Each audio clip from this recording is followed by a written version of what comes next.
السلام عليكم ورحمة الله وبركاته. إن الحمد لله نحمده ونستعينه ونستغفره ونعوذ بالله من شرور أنفسنا ومن سيئات أعمالنا. من يهده الله فلا مضل له ومن يضلل فلا هادي له.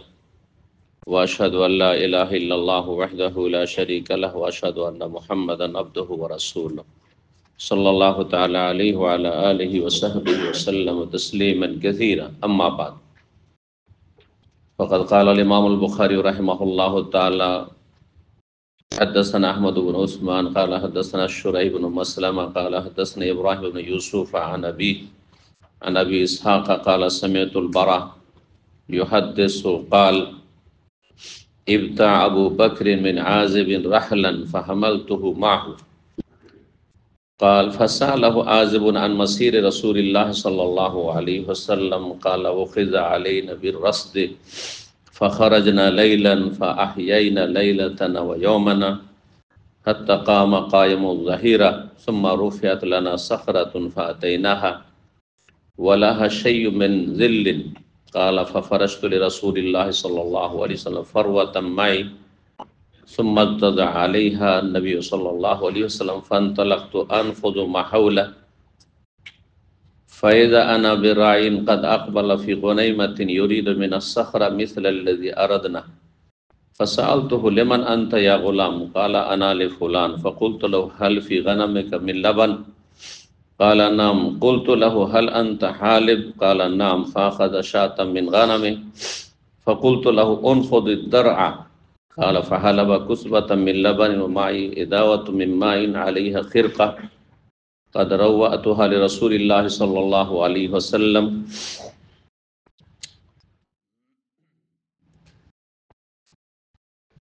فصببت على اللبن حتى برد أسفله ثم أتيت به النبي صلى الله عليه وسلم فقلت اشرب يا رسول الله. فشرب رسول الله صلى الله عليه وسلم حتى رضيت ثم ارتحلنا والطلب في إثرنا. সম্মানিত ভাতৃমণ্ডলী, আল্লাহ রাব্বুল আলামিনের প্রশংসা এবং প্রিয় রাসূল সাল্লাল্লাহু আলাইহি সাল্লামের উপর সালাত ও সালামের পর জুমাবার 8ই শাবান 1446 হিজরি মোতাবেক 7ই ফেব্রুয়ারি 2025 আমাদের ধারাবাহিক আলোচনা সহিহুল বুখারীর আনসারীদের ফজিলত বা মর্যাদা পর্ব নম্বর 19। বিষয়বস্তু নবী সাল্লাল্লাহু আলাইহি ওয়াসাল্লামের হিজরত সম্পর্কীয় হাদিস। হাদিস নম্বর 3917 দিয়ে আজকে আমরা শুরু করব ইনশাআল্লাহ। ইমাম বুখারী রাহিমাহুল্লাহ বর্ণনা করছেন তার সনদে আবু ইসহাক সাবিঈ তাবেঈ থেকে, তিনি বলেন সামিতুল বারা, আমি বারা বিন আযিব রাদিয়াল্লাহু তাআলা আনহু সাহাবী থেকে শুনেছি। ইউহাদ্দিসু, তিনি হাদিস বর্ণনা করেছেন, কাল ইবতা আবু বকর মিন আযিব, আবু বকর সিদ্দিক রাদিয়াল্লাহু তাআলা আনহু, বারার পিতা আযিব সাহাবী রাদিয়াল্লাহু তাআলা আনহুমা থেকে একটি উটের পিঠের পালকি খরিদ করেছিলেন। রাহলান, উটের পিঠে যে পালকির মতো রাখা হয় তৈরি করে, আর যেখানে উটের ওপর আরোহণকারী বসে এটিকে বলা হয় রাহল। বলছে যে এটি খরিদ করেছেন আবু বকর সিদ্দিক রাদিয়াল্লাহু তাআলা আমার পিতা আযিব থেকে। ফাহামালতুহু মাহু, বাবা বললেন যে যাও আবু বকর সিদ্দিক রাদিয়াল্লাহু তাআলার বাড়িতে পৌঁছিয়ে আসো। এই হাদিসটি এর আগে গেছে, কিছু ভাষার বাক্যের পার্থক্যের সাথে সেখানে বলা হয়েছে আবু বকর সিদ্দিক রাদিয়াল্লাহু বললেন যে ঠিক আছে, এটা খরিদ করলাম, তো তুমি এটাকে পৌঁছে দেওয়ার ব্যবস্থা করো, পৌঁছে দেওয়ার ব্যবস্থা করো আমার বাড়িতে। তখন ছেলেকে বললেন আযিব যে যাও। যুবক ছেলে বারা বিন আযিব, সাহাবী ইবনে সাহাবী, বাবাও সাহাবী এবং ছেলে সাহাবী, যুবক ছেলে। ছেলেকে বাবা বললেন যে যাও পৌঁছে দিয়ে আসো। তাহলে বাবার অধিকার আছে সাবালক ছেলে মেয়েদেরকে হুকুম করার। এই মাসলা এই হাদিসে ইস্তেমবাদ হয়। আজকাল অবাধ্যতার যুগে, নাফরমানির যুগে, বেয়াদবির যুগে, আর এই সোশ্যাল মিডিয়ার ফিতনার যুগে পশ্চিমা সভ্যতা মুসলিম সমাজকে গ্রাস করতে চলেছে, যার ফলে অনেক আজকাল যুবক যুবতীরা, ছেলে মেয়েরা সাবালক হলে, স্বাবলম্বী হলে, পয়সা হলে বাবা হুকুম করার অধিকার রাখে না। এই ধ্যান ধারণা। কেন এত হুকুম করবে? এটি চরম বেয়াদবি এবং এটি হচ্ছে পিতামাতার সাথে, হ্যাঁ, বদাচরণ করা, অকুক, নাফরমান, যার শাস্তি জাহান্নাম, যার শাস্তি জাহান্নাম। আখিরাত, দুনিয়া লা ইয়াদখুলুল জান্নাতা আকুন, অবাধ্য সন্তান, অবাধ্য, যে কষ্ট দিয়ে থাকে, মানসিকভাবে হোক, শারীরিক হোক, কথার দ্বারা হোক, কাজের দ্বারা হোক, আচার আচরণ দিয়ে হোক, অহংকার প্রদর্শন করে হোক। বাবা মায়ের সামনে কোনো অহংকার নেই। বাবা মা আপনার মূল, আপনার শেকড়। শেকড় কেটে ফেললে আপনার কিসের মূল্য আছে? শেষ গাছ, গাছের ফলের কোনো মূল্য নেই, সব শুকিয়ে যাবে। কিন্তু এক শ্রেণী বাবারা আমাদের সমাজে অবিচার করছে, তারা ব্যতিক্রম, জালেম জালেম। আল্লাহর কাছে সবার হিসাব আছে, এতে কোনো সন্দেহ নেই। মানে আপনাদের টাকা পয়সার সবকিছুর মালিক হচ্ছে বাপ মা। আমাদের কাছে সব পাঠাইতে হবে, তুই কত বেতন পাস। এগুলো হারাম কাজ, এগুলো হারাম কাজ, যা প্রবাসীদের সাথে হচ্ছে, অথবা বিশেষ করে বাবার বড় ছেলেদের সাথে হচ্ছে। জুলমের শিকার বেশিরভাগ বড় ছেলেরা, বাবা মায়ের শরীয়ত না জানার কারণে অথবা আমল না করার কারণে। অনেকে জানেই না যে শরীয়তের মাসলাকে আমার কতটা অধিকার, আর কি অবস্থায় অধিকার, হ্যাঁ, কতটা অধিকার, কখন অধিকার। আমি নিজেই সচ্ছল, তাহলে আমার প্রয়োজনই নেই। তাহলে আমার ছেলের জন্য ফরজ না যে আমাকে আর্থিক সাপোর্ট করতে হবে, হাদিয়া তোহফা ইত্যাদি দিল, অথবা বাবা চাইলো, প্রয়োজন আছে, বিশেষ কোনো প্রয়োজন, সেটা ভিন্ন বিষয়। এটা অবশ্যই আছে। হাদিয়া তোহফা আপনি পরকে দিচ্ছেন, আপনি, হ্যাঁ, আন্তরিকতা বাড়াবার জন্য, ভালোবাসা সম্প্রীতি বাড়ার জন্য, তো আপনার তো সবচেয়ে নিকটবর্তী বাবা মা, তো তারা বেশি আপনার হাদিয়া উপঢৌকন, গিফটের অধিকার রাখে, হক রাখে, এগুলো আছে। কিন্তু ফরজ ব্যয় বহন, এটা বুঝতে হবে। বাবা নিঃস্ব, বাবার কর্মহীন, বাবার কোনো ব্যালেন্স নেই, বাবার জমি জায়গা নেই, আপনি বলে যান না আমি আমার সংসার নিয়ে হিমশিম খাচ্ছি, চালাতে পারবো না, ওতেই শরিক করতে হবে। যা আছে ছেলে মেয়ে যা খাবে ওতেই শরিক করে বাবা মাকে খাওয়াইতে হবে। আপনার খাবারটা ভাগ করে খাবেন আপনি আপনার বাবার সাথে, আপনার মায়ের সাথে। তো শরীয়তের বিধিবিধানগুলি আমাদের দেশের ছেলে মেয়েরাও জানে না, বুঝে না, আর বাপ মাও জানে না, বুঝে না, আর কিছু লোক জানলেও মানে না, যার ফলে জালেম উভয় পক্ষ। কোন পরিবারে দেখা যাচ্ছে বাপ মাই জালেম, কোন পরিবার দেখা যাচ্ছে ছেলে মেয়েই জালেম। আর অল্প সামান্য কিছু লোক আছে যে শরীয়তের বিধিবিধান জানে, যে বাবা মায়ের হক কতটা, ছেলে মেয়ের ধন সম্পদে আমার কতটা হক, বাবা মা জানলো, ছেলে মেয়েরা জানলো, আর তারপরে সে অনুযায়ী আমল করল, তারা একমাত্র সৎপথের পথিক, তারাই হচ্ছে ভালো মানুষ, তারা হচ্ছে সৎকর্মশীল। ইসলাম শুধু, হ্যাঁ, হাতে গোনা কয়েকটি ইবাদত বন্দেগীর নাম নয়, বেশ নামাজ রোজা করছে বাস হয়ে গেল মুসলমান, এর নামই নয় শুধু ইসলাম। আর এটা ছাড়াও নয়, আবার এর নামও নয়, আর এটা ছাড়া নয় যে নামাজ রোজা করবেন না, আপনি ফরজ ওয়াজিব আদায় করবেন না, বলছে আমার আখলাক ব্যবহার মানবতা আছে, না এইটা দিয়েও নাজাত পাবেন না, কোনো কাজে আসবে না। ফাউন্ডেশন মজবুত হইতে হবে। ইসলাম যেমন আকিদার নাম, বিশ্বাস, যেন শিরকি বেদাতি আকিদা না থাকে, তৌহিদ সুন্নাহ ভিত্তিক আকিদা থাকে, তেমন ইসলাম ফরজ ওয়াজিব আদায়ের নাম, হারাম নাজায়েজ থেকে বেঁচে থাকার নাম, ইবাদত বন্দেগী পুরোপুরি করার নাম, ফরজ পর্যন্ত কমপক্ষে। আর তারপর ইসলাম হচ্ছে মানুষের আখলাক, চরিত্র, মামলাত, লেনদেন, ব্যবসা বাণিজ্য, আদান প্রদান, ধার কর্জা, সবকিছুর নাম। কেমন করে কার সাথে চলবেন, আপনার উপর কারো পাওনা আছে কিনা, আপনি এই অবস্থায় চলে গেলে, হ্যাঁ, আপনাকে নেকি দিয়ে তো পেমেন্ট করতে হবে না হাসর মাঠে, হ্যাঁ, সে তো যাবেন না, মানুষের হক নষ্ট করে দিয়ে যাচ্ছেন না।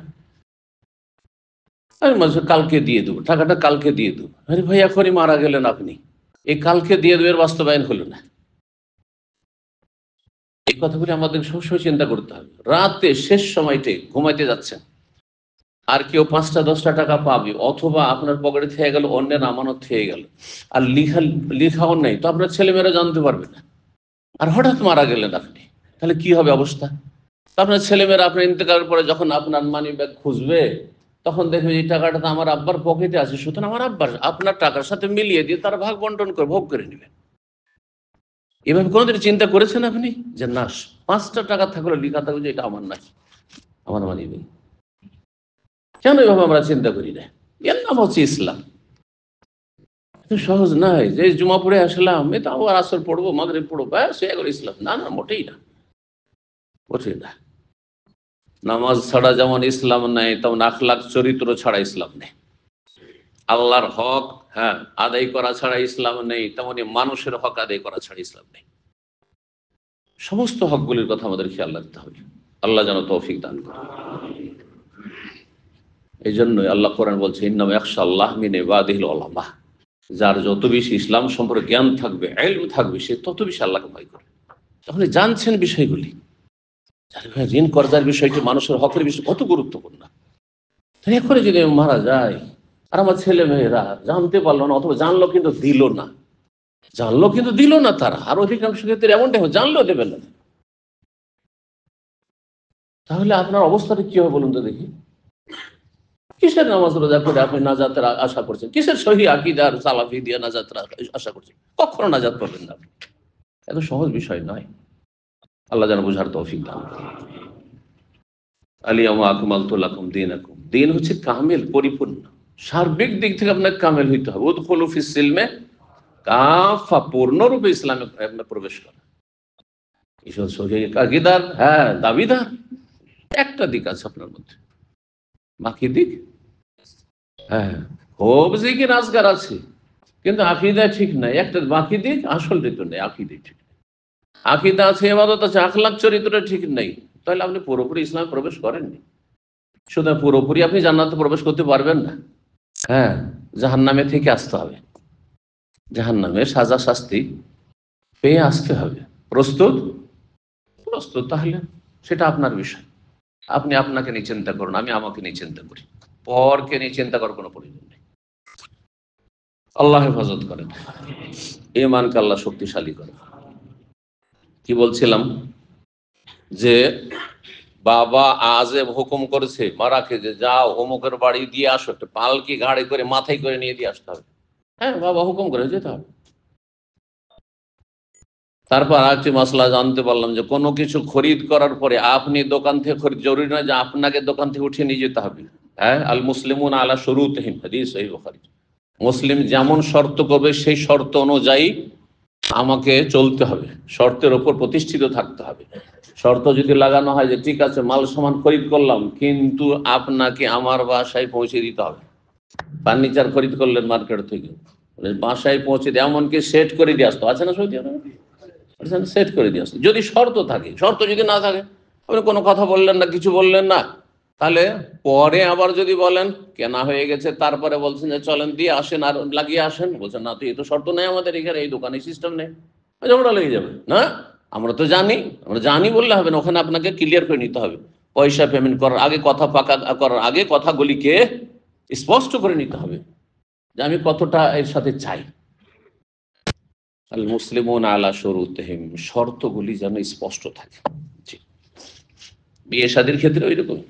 বিয়ে শাদীর ক্ষেত্রে মেয়ের বিয়ে দিচ্ছেন, হ্যাঁ, বিয়ে শাদীর পরে মেয়ে লেখাপড়া করতে চায় নাকি, না কিছু বললেন না, বিয়ে দিয়ে দিলেন, পরে বলছেন না মেয়েকে পড়াবো আমি, মেয়ে লেখাপড়া করতে চায় না, অধিকার নেই।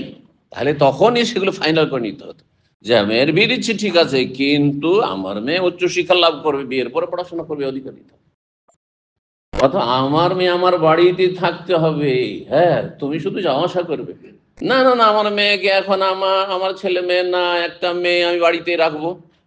জামাই বলছেন না আমি বিয়ে করেছি, আমি নিয়ে যাবো, ঝগড়া লেগে যাবে না, তালাকের পরিস্থিতি তৈরি হয়ে যাবে না?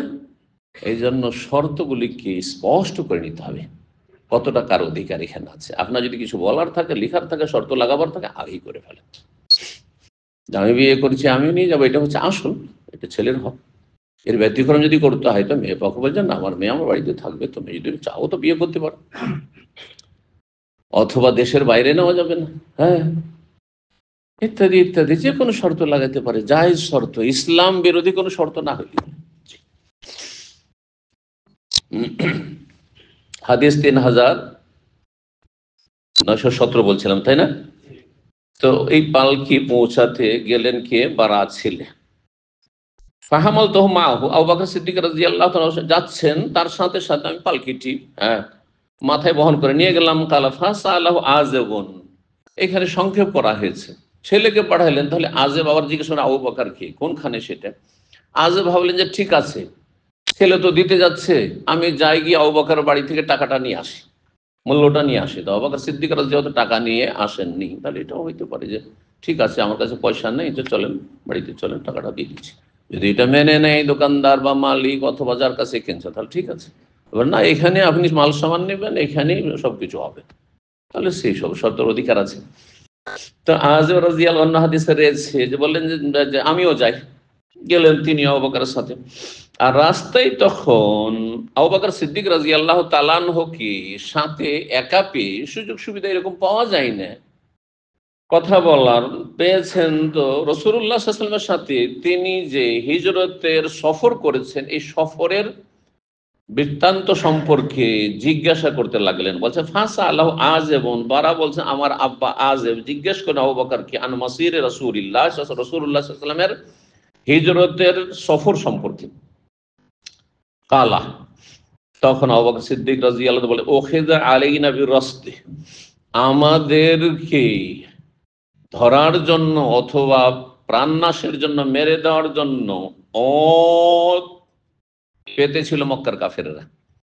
রাসদুন বা মিরসাদ মানে হচ্ছে ওত পেতে থাকা। ওত পেতে থাকা বুঝেন তো বাংলায়? হ্যাঁ, ইন্না রব্বাকা লাবিল মিরসাদ, কোরআন আছে না? হ্যাঁ, মানুষ, হে মানুষ তোমরা পাপ করছো, আল্লাহ কিন্তু হ্যাঁ ওত পেতে আছে। আল্লাহর ওত পাতা তো আমাদের মতো না, শব্দটা আছে, কিন্তু আল্লাহ সবকিছু দেখছেন, জানছেন, শুনছেন। হ্যাঁ, এবং আল্লাহর ক্ষমতার বাইরে না, আপনি বাইরে যেতেও পারবেন না আপনি। এগুলি হচ্ছে আল্লাহর কি মিরসাদ, ইন্না রব্বাকা লাবিল মিরসাদ। আর মানুষের ওত পেতে থাকা হচ্ছে যে শত্রু আপনার ক্ষয়ক্ষতি করতে চায়, মারতে চায়, অথবা ছিনতাই করতে চায়। চোর ডাকাত ছিনতাইকারী রাস্তাঘাটের আশেপাশে কি করে রাতের অন্ধকারে, একসময় খুব হইতো আমাদের দেশে, রাতে মাগরিব অন্ধকার হলে দিন দুপুরেও ডাকাতি হয়ে যেত। ওত পেতে জঙ্গলে বসে আছে, আর এসে বাস থামিয়ে দিল, হ্যাঁ, অথবা ট্রেনে উঠে পড়লো, আর কোনো জায়গায় চেন পুল করলো, আর তারপরে থামিয়ে দিয়ে ডাকাতি ছিনতাই করে মারধর করে চলে গেল। ওত পেতে থাকা, শত্রু ওত পেতে থাকে কাউকে মারার জন্য, কারো ক্ষতি করার জন্য, কারো ছিনতাই করার জন্য। তো ওখেজা আলা নবীর রাসদ, এটি হচ্ছে এর শাব্দিক অর্থ। রাসূলুল্লাহ সাল্লাল্লাহু আলাইহি ওয়াসাল্লাম আবু বকর সম্পর্কে, কারণ অনেকে হিজরত করে চলে গেছে, সুতরাং মক্কার কাফেররা আরো সজাগ হয়ে গেছে। যখন এরা সাথী সঙ্গীরা অনেকে চলে গেছে, তার মানে কখন মোহাম্মদও চলে যাবে, আমাদের হাতছাড়া হয়ে যাবে, কখন আবু বকরও চলে যাবে, হ্যাঁ, ইসলামের 1 নম্বর 2 নম্বর ব্যক্তি চলে যাবে, তাহলে তো গেল। আর বাইরে চলে গেলে তো তারা শক্তিশালী হয়ে যাবে, তারা তাহলে আমাদের যে আমাদের যে আয়ত্ত থেকে বাইরে চলে যাবে, হাতের বাইরে চলে যাবে। আর তো আমরা তাদেরকে কন্ট্রোল করতে পারবো না, দমন করতে পারবো না। সেই জন্য তারা বড় উৎপেতে ছিল যে কোথায় কি, কোথায় যাচ্ছে, সকাল বিকাল কোথায় আবু বকর যায়, কোথায় মুহাম্মদ সাল্লাল্লাহু আলাইহি ওয়াসাল্লাম যান, কোথায় কি করছেন না করছেন, সবাই উৎপেতে আছে মক্কার কাফেররা। ফাখারাজনা লাইলান, আমরা রাতের অন্ধকারে বেরোইলাম। ফাআহইয়াইনা লাইলাতান ওয়া ইয়াওমানা, হাদিস এখানে সংক্ষেপ করে দেব, বিস্তারিত এসেছে। প্রথম বেরোলেন, তার মক্কা থেকে দক্ষিণ দিকে সওর পাহাড়ের গুহায় 3 দিন আশ্রয় নিলেন, আর তারপরে সেখানে থাকলেন, আর তারপরে সেখান থেকে 3 দিন পরে সকালবেলা বেরোলেন। এখানে হচ্ছে যে ফাআহইয়াইনা লাইলাতানা, সারা রাত আমরা জেগে থাকলাম, ওয়া ইয়াওমানা, সারা দিন। মানে প্রথম যেহেতু মক্কার কাছাকাছি আমাদের সফরের জায়গাগুলি, এখন আমরা বের হচ্ছি, যখন সওর পাহাড়ে গুহা থেকে বেরোলেন, সারা রাত চলতে থাকলেন, সারা দিন চলতে থাকলেন, 24 ঘন্টা, আর থামেননি কোথাও। কারণ থামলে 50 কিলোমিটার 100 কিলোমিটারের মধ্যে থেমে যাব, এক এক দিনে ওটার পিঠে 30-40 কিলোমিটার চলবে, হ্যাঁ, বা 50 কিলোমিটার চলবে, এর মধ্যে যদি থেমে যায় তো এগুলোতে তো তল্লাশি খুব জোরদার আছে। আর 100 ওটের পুরস্কার ছাড়া আছে এক একজনের জন্য, জীবিত ধরে দিক আর মৃত ধরে দিক। সেই জন্য বলছেন আবু বকর সিদ্দিক যে আমরা সারা রাত সারা দিন চলতে থাকলাম। পরের দিন হাত্তা কায়েমা কায়েমুজ জাহিরা, এমনকি ঠিক দুপুর বেলা হয়ে গেছে, জোহরের সময় হয়ে গেছে, প্রচন্ড রোদ, এখন বিশ্রামের প্রয়োজন। 24 ঘন্টার বেশি হয়ে গেছে, উটের পিঠে চলতে আছেন মদিনার উদ্দেশ্যে। বলছেন যে আমরা তো ক্লান্ত হয়েছি, নবী সাল্লাল্লাহু আলাইহি ওয়াসাল্লামের বিশ্রামের প্রয়োজন রয়েছে। সুম্মা রুফিয়াত লানা সাখরা, তারপরে আমাদের সামনে প্রকাশ পেল একটি টিলা, পাথর, উঁচু জায়গা যেখানে পাথরের টিলা রয়েছে। ফাতাইনাহা, সেখানে আসবে, কারণ উঁচু জায়গা থাকলে তার ছায়া পাবো, দুপুরবেলা বা বিকেলবেলা একটু ছায়া পাওয়া যাবে। নাহলে আরব দেশে তার গাছের ছায়া নেই, আমাদের দেশ হলে তো ছায়ার অভাব নেই, তাই না?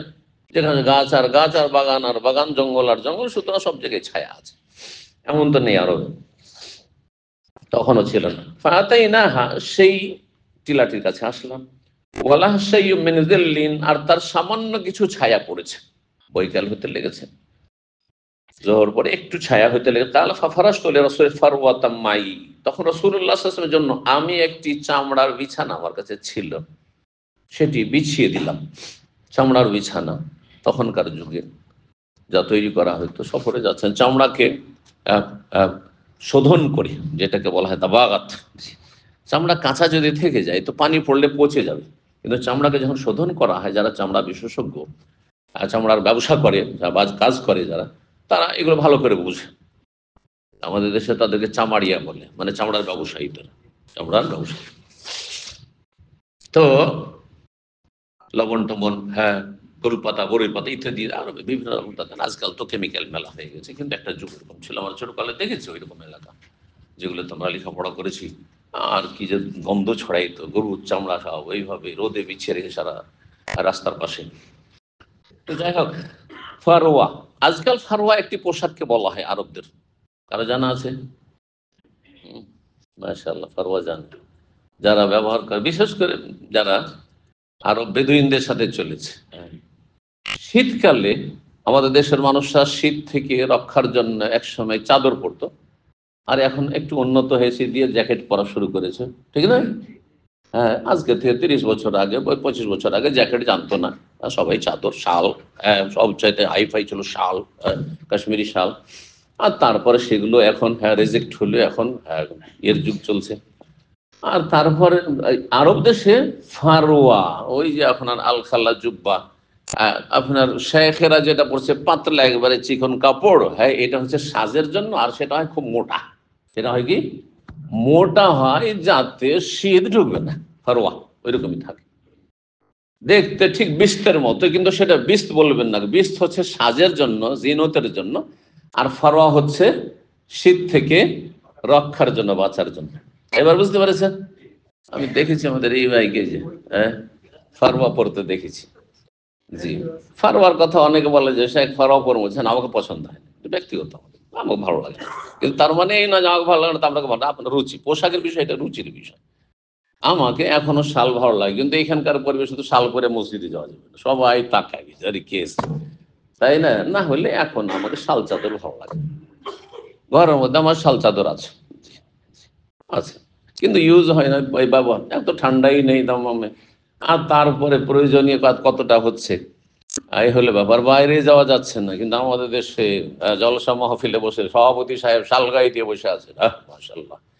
আর তারপর আজকাল আরেকটা ফ্যাশন উঠেছে আজকাল, কিন্তু জানি না বাংলাদেশে, সেখানে ইন্ডিয়াতে তো খুবই উঠেছে।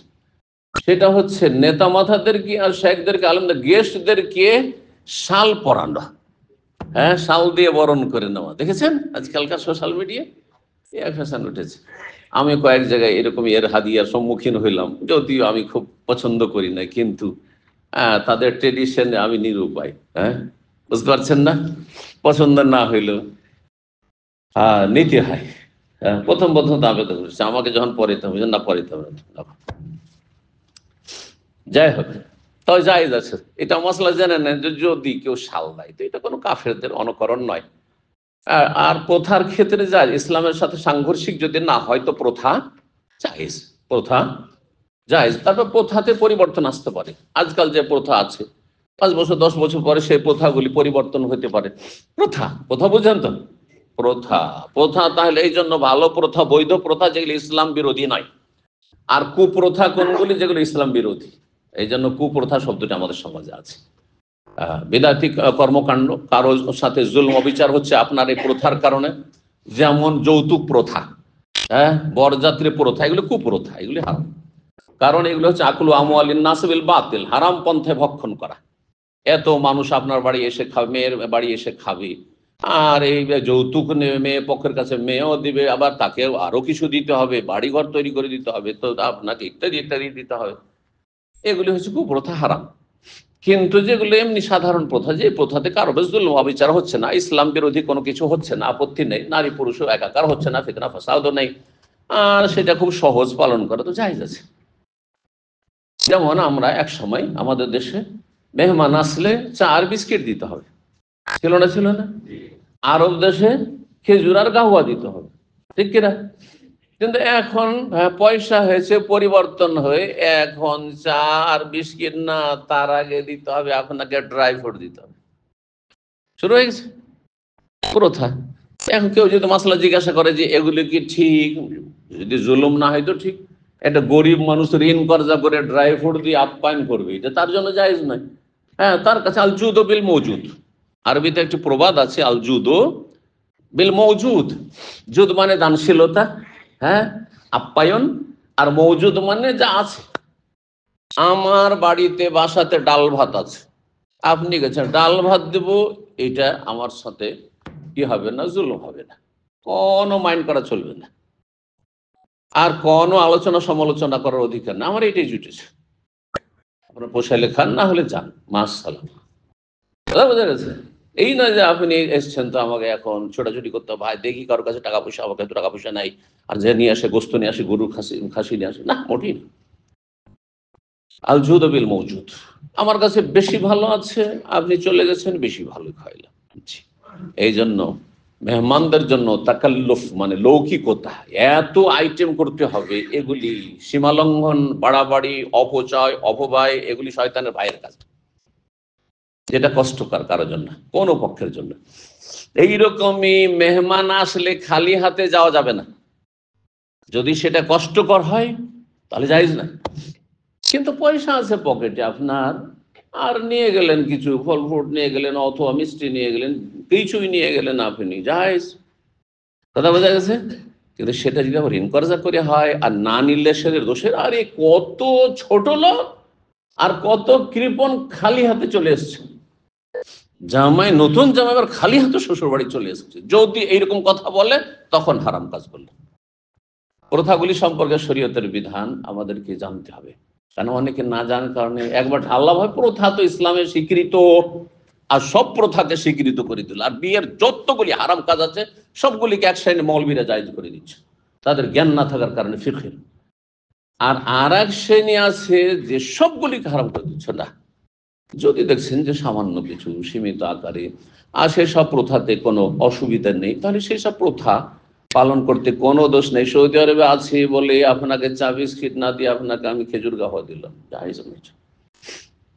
আমি সৌদি নই, আরবি নই, সুতরাং আপনি সৌদি আরবেই থাকছি আর আমি আপনাকে চা দিলাম, জায়েজ প্রথা। এই কথা বলার অধিকার না যে কি ব্যাপার, চা গাওয়া কিছুই দিল না, না, আপনার কোনো বলার অধিকার নেই, আপনার কোনো তলব করার অধিকার নেই। জি। তো যাই হোক, কথা বেড়ে যাচ্ছে। রাসূলুল্লাহ সাল্লাল্লাহু আলাইহি ওয়াসাল্লামের জন্য আবু বকর সিদ্দিক রাদিয়াল্লাহু আনহু কি করলেন, একটি চামড়ার হ্যাঁ চাদর ছিল, বিছানা ছিল হালকা, সেটাকে বিছিয়ে দিলেন।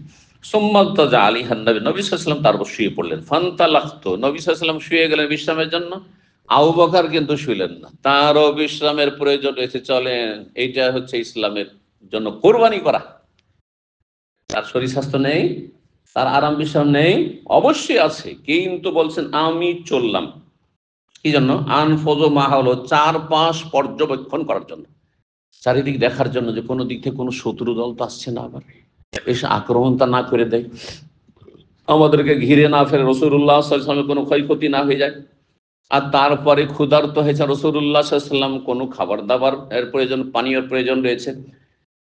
বলছেন ফাইজ আনাবের আইন, হঠাৎ করে দেখলাম এক রাখালকে, কাদ আকবালা ফি গোনাইমাতিন, একটি ছোট্ট বকরির পাল নিয়ে চলে আসছে, ইউরিদু মিনাস সাখরা, সেও সেই পাথরটিকে উদ্দেশ্য করে চলে আসছে, ওই টিলাটিকে। ও ভাবছে যে ওই টিলাতে গেলে, টিলার পাশে গেলে একটু কি পাবো, ছায়া পাবো, আর ওখানে বৈকাল হচ্ছে, ক্লান্ত হয়ে গেছি, সেখানে বকরিগুলোকে থামিয়ে দিয়ে আমি একটু বিশ্রাম করব, উদ্দেশ্য তার ওই ছায়া তে এসে বিশ্রাম নেওয়া। বলছি ইউরিদু মিনাস সাখরা, সেই রাখালটি সেই টিলা পাথর থেকে সেটাই উদ্দেশ্য করেছিল মিসরুল্লাযী আরাদনা, যা আমাদের উদ্দেশ্য ছিল বিশ্রাম করা। ফাসআলতুহু, সেই রাখালকে জিজ্ঞেস করলে, মান আনতা ইয়া গোলাম, হে গোলাম, হে বালক, তুমি কার চাকর, কার বাড়ির রাখাল? তাহলে পরের বকরির পাল চড়াচ্ছিল গরিবের ছেলে। ফাঁকা আলা আনালে ফোনান, আমি মক্কার অমোক ব্যক্তির গোলাম, আর এই বকরির পালের মালিক হচ্ছে অমুক। বকরির পালের মালিক তো সবাই হয় না, সচ্ছলরাই হয়। ফাকুলতু লাহু, চিনে গেলেন। আবু বকর, অন্য হাদিসে রয়েছে আবু বকর রাদিয়াল্লাহু তাআলা আনহু ছিলেন যে বকরিগুলো কোন লোকের। ফাকুলতু লাহু, আবু বকর বলছেন, আমি তাকে বললাম, হাল ফি গানামিকা মিন লাবান, তোমার বকরির পালে কি কোনো দুধ দেয় এমন কোন বকরি আছে, কোন ছাগল আছে? তালা নাম, হ্যাঁ আছে। কুলতু লাহু, আজকাল লাবান বলছেন কোনটাকে? যেটাকে দুধের পরে সেটাকে ঘোল বানিয়ে নেওয়া হয়েছে, আমার সাধারণত ঘোল মাঠা, কিন্তু আসলে আরবিতে এটা নাই। এটা এদের আজকালকার প্রচলিত আরবি। আরবিতে কোরআন হাদিসের ভাষায় লাবান মানে দুধ, লাবান মানে দুধ। আর আরেকটি আরবি হচ্ছে দুধের, সেটাও হালিব মানেও দুধ। হালাবা ইয়াহলো মানে দহন করা, যে দুধ দইছেন এটার নামে হালিব বলা হয় মাহলুবকে, যেটা দহন করলেন। আর লবণ মানে আসলে দুধ। ও আনহারু মিন লাবান, জান্নাতে কিছু নদী নালা নহর আছে যেগুলি হচ্ছে আল্লাহ দুধের, আল্লাহ বলছেন দুধ, সেখানে হালিব বলেননি, লাবান বলেছেন। তা লাবান মানে দুধ আসলে। এখন কেউ যদি লাবান মাঠাকে বলে, ঘোলকে বলে, সেটা তার বিষয়। কালকে কেউ আপনার দইকে কেউ আপনার লাবান বলতে লাগে, কালকে কেউ যদি ঘিকে কেউ লাবান বলতে লাগে, সেটা তাদের প্রচলিত ভাষা, কিন্তু আরবি ভাষা সেটি শুদ্ধ ভাষা নয়। জি, জেনে রাখতে আমাদেরকে। তো আসলে এখানে লাবান মানে হচ্ছে দুধ, শুদ্ধ ভাষায়। কালা নাম, হ্যাঁ আছে। কুল, তো তাকে বললাম, হাল আনতাল হালেব, তুমি কি সেই দুধ দহন করে দেবে? এই যে হালেব, হালেব থেকে হালিব, তুমি কি দুহে দেবে? কালা নাম, বলে হ্যাঁ। ফাখাযা শাতাম মিন গানামিহি, তার বকরির পাল থেকে একটি ছাগলকে ধরলো, বকরিকে ধরলো।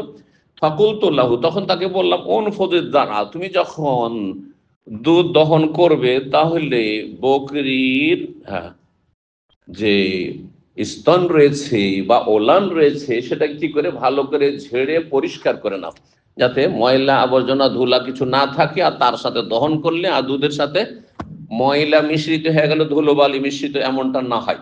নাফাদে আনফাদ মানে ঝেড়ে নাও, পরিষ্কার করে নাও, ঝেড়ে নাও। হ্যাঁ, আর দ্বারা বলা হয় আপনার স্তনকে। স্তন মানে বকরি, ছাগলের, গবাদি পশুর স্তনকে বলা হয়। মানুষের স্তনকে সাদি বলা হয়। কালা ফাহালা বা কুসবাতাম ইল্লাবান, কিছুটা দুধ দহন করলো। মাই এদাওয়াত মিন মাইন, আমার কাছে একটি পানির চামড়ার পাত্র ছিল। আলাইহা খিরকাতুন, তার মুখটা একটি তেনা দিয়ে বাঁধা ছিল। কাদ রাওয়াতু রাসূলুল্লাহ, রাসূলুল্লাহ সাল্লাল্লাহু আলাইহি ওয়াসাল্লামের জন্য সেই পাত্রটিকে ভালো করে সে তেনা দিয়ে পেঁচিয়ে বেঁধে রেখেছিলাম, যাতে ময়লা আবর্জনা যুক্ত না হয়ে যায়, ধুলোবালি না লেগে যায়। রাওয়াতুহা, জি, সেটাকে বেঁধে রেখেছিলাম। বলছেন ফাসাবাবতু আলাল লাবান, আমি দুধ দহন করে যখন আমাকে দিল, তখন সেই দুধের ওপর ঠান্ডা পানিটা কিছুটা ঢেলে দিলাম। অনেকেই যদি সরাসরি দুধ পান করেন তো সেটা পেটে অনেক সময় ডিস্টার্ব করতে পারে, কিন্তু তাতে পানি মিশিয়ে দিলে সেটা কি হয়ে যাবে, হালকা হয়ে যাবে তখন সেটা। ওই জন্য অনেকেই লাবানে অথবা দুধে পানি মিক্স করে পান করেন। তো পানি মিশিয়ে দিলেন তাতে, হাত্তা বারাদ আসফাল, এতটা পানি দিলেন যে পানিটা মিক্স হওয়ার পরে তাতে পানির সংমিশ্রণটা, পানিটা নিচে, মানে ওই ঠান্ডাটা নিচে চলে গেল। সুম্মা আতাইতু বিহিন নবী সাল্লাল্লাহু আলাইহি ওয়াসাল্লাম, তারপরে সেই দুধটা নিয়ে আসেন নবী সাল্লাল্লাহু আলাইহি ওয়াসাল্লামের কাছে। ফাকুলতু, এসে বললাম, ইশরাব ইয়া রাসূল, হে আল্লাহর রাসূল, আপনি একটু পান করুন। ফাশারিবা রাসূলুল্লাহ, রাসূলুল্লাহ সাল্লাল্লাহু আলাইহি ওয়াসাল্লাম পান করে, হাত্তা রাদিতু, এতটা পরিমাণ তৃপ্তির সাথে রাসূলুল্লাহ সাল্লাল্লাহু আলাইহি ওয়াসাল্লাম দুধ পান করলেন যে আমি খুশি হয়ে গেলাম, নবীকে পান করি আমি সন্তুষ্ট হয়ে গেলাম। সুম্মার তাহালনা, তারপর সেখান থেকে আমরা প্রস্থান করলাম, রওয়ানা দিলাম। ওয়াত-তালাবু ফি ইসরিনা, কিন্তু আমাদের পিছনেই তল্লাশিকারীরা পিছু করে, ধাওয়া করে লোকেরা চারিদিক থেকে আসছে, মানে চারিদিকে আমাদের তল্লাশি চলছে। তালাব মানে আমাদের সন্ধানকারীরা, আমাদের তল্লাশকারীরা ফি ইসরিন আমাদের পিছনে পেছনে চারিদিক থেকে আসছে, লোক লেগে আছে। 3 দিন 4 দিন পার হয়ে গেছে, তারপরে লোক আমাদের পিছনে ছুটাছুটি করছে দুনিয়ার লোভী, যে যদি ধরে দিতে পারি তো 100 করে 200 উঠ পেয়ে যাবো। 3918 নম্বর হাদিস।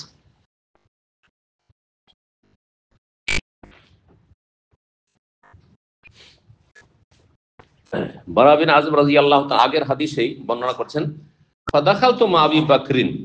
একটু কথা রয়েছে, এটাকে আলাদা করে আগের সনদে অবশ্য বর্ণনা করেছেন। বলছেন যে আবু বকর সিদ্দিক রাদিয়াল্লাহু তাআলার সাথে আমি তার বাড়িতে প্রবেশ করলাম। তাহলে বোঝা গেল যে বাড়ির মালিক যদি থাকে আর মালিক যদি অনুমতি দেয় যে ভিতরে চলে আসো, তাহলে যাইজ। আর বাড়ির মালিক নেই আর আপনি চলে যাচ্ছেন, বাড়িতে মহিলারা আছে, যে মহিলারা আপনার নন মাহরাম অথবা মাহরামের সাথে আপনি যাদের মাহরাম গায়ের মাহরামও আছে, ধরেন আপনার বোনের বাড়ি গেছেন, কিন্তু বোনের সাথে তার ননদরাও আছে, হ্যাঁ, বোনের শাশুড়িও আছে, বোনের আপনার জালেরও আছে, তাহলে আপনার জন্য সেই বোনের বাড়ি বললে ঢোকা জায়েজ? মোটেই জায়েজ না। কিন্তু শুধু বোন আছে বাসাতে, শুধু বোন আপনার, আপনি মাহরাম, তাহলে ঢুকতে পারবেন। তারপরে জানিয়ে কখন কি অবস্থায় থাকে, শরীরে কাপড় থাকে থাকে না, এই জন্য জানিয়ে ঢুকতে হবে, জানিয়ে ঢুকতে পারবেন। পক্ষান্তরে যদি সেখানে গায়ের মাহরাম যাদের সাথে আপনার বিবাহ জায়েজ এমন নারীরা থাকে, তাহলে অনুমতি ছাড়া ভিতরে ঢুকাই যায় না। বাড়ির পুরুষ ব্যক্তি আছে আর বলছে যে চলে আসো, ভিতরে আসো, অসুবিধা নেই, জায়েজ আছে, কোনো অসুবিধা নেই। কারণ সে আগে জানে যে বাড়িতে যে মহিলারা আছে তাদের সতর্ক করা আছে, অথবা সতর্ক করে দিল, অথবা বাড়িতে কোনো মহিলা নেই, সব জানছে আর থাকলো ভিতরে আছে, তারপরে আপনাকে ডাকছে। এমনি এনে এত পাগল নয়, হ্যাঁ, আজকালকার এক শ্রেণীর মানুষের মতো, আর এত দায়ুস নয়। আজকাল দায়ুস আছে, বাড়িতে মহিলারা আছে, মেয়েরা সাবালিকা মেয়েরা আছে, তার স্ত্রী ঘুরছে, হ্যাঁ চলে এসো চলে এসো, অসুবিধা আছে, তোমার ভাবি আছে, তা হারামি। অবশ্যই তাকে বলতে হবে যে ভিতরে যা, বেগানা পুরুষ আসছে। জি। আবু বকর সিদ্দিক রাদিয়াল্লাহু তাআলার সাথে প্রবেশ করলাম, আলা আহলিহি, তার পরিবারে, মানে তার বাড়ির ভিতরে। ফায়দা আয়েশা, দেখলাম যে আয়েশা রাদিয়াল্লাহু তাআলা ইবনাতুহু, তার কন্যা, মুলতাজাতুন, শুয়ে আছেন। কাদ আসাবাতা হুম্মা, তিনি জ্বরে আক্রান্ত হয়েছেন, জ্বরে আক্রান্ত হয়েছেন। তাহলে হিজরতের পরে পরের ঘটনা এটি। তখন আয়েশা রাদিয়াল্লাহু তাআলা আনহা কার বাড়িতে আছেন? কারণ হিজরতের পরে সাথে সাথে নবী সাল্লাল্লাহু আলাইহি ওয়াসাল্লামের ঘরে উঠিয়ে দেননি, তারপরে উঠিয়ে দেন হিজরতের পরে। যখন 9 বছর বয়স হয়েছে তখন, তারপরে হিজরতের পরে হয়তো 6 মাস 1 বছর কেটেছে বা তার বেশি। তারপরে নবী সাল্লাল্লাহু আলাইহি যখন সাবালিকার লক্ষণ দেখা গেছে, তখন স্বামীর ঘরে গিয়েছেন, তখন স্বামীর ঘরে উঠিয়ে দেওয়া হয়েছে, রুখসাত করা হয়েছে, এটাকে বলা হয়। বলছেন যে অসুস্থ, তাহলে বাবার বাড়িতে মেয়ে বিয়ে হয়েছিল, কিন্তু উঠিয়ে, মক্কায় বিয়ে হয়েছিল মা আয়েশা রাদিয়াল্লাহু তাআলা আনহা নবী সাল্লাল্লাহু আলাইহি ওয়াসাল্লামের সাথে, কিন্তু উঠিয়ে দেওয়া কোন এলাকায় আপনারা কি বলেন, কি বলেন ওটাকে?